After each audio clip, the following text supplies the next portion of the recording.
வயிற்றில் பிறந்த தொல்லை போம் போகாது உயரம்போம் நல்ல குணமுடைய கோபுரத்தில் மேலிருக்கும் செல்வக் கணபதியே கைதொழுதக்கால்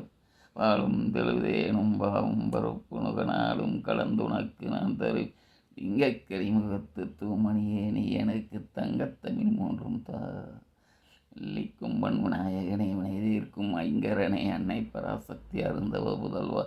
ஆணை முகத்து விநாயகனே அகம்புறமும் இருப்பவனே அடியோர்கள் துடைப்பவன் அற்றோர்கள் வந்து சாட்சி புரிபவனே ஓங்கார பொருளின் தத்துவனே உள்ளத்திலே குடிகொண்டவனே உன் புகழ் பாடும் பக்தர் குறை உடனடியாக தீர்ப்பவனே கணபதியே சாமி கணபதியே கணபதியே சாமி கணபதி மூல முதற்பொருளே கணபதியே முக்கநாதன் மகனே கணபதியே கந்தனுக்கு முன்பிறந்த கணபதியே காத்தருள வேணும் ஐயா கணபதி வேல்முருகன் சோதரனே கணபதியே வனதீர்த்த வைக்கிறனே கணபதியே பார்வதியின் புத்திரனே கணபதி பண்பு மனம் கொண்டவனே கணபதி தொந்தி வயிற்றோனே கணபதி துணையாக வர வேண்டும் கணபதியே முசக வாசகனே கணபதியை முன்னென்று காக்க வேணும் கணபதி வாசமுடன் ஓடி வந்து கணபதி எங்களை பாதுகாக்க வேணும் ஐயா கணபதியே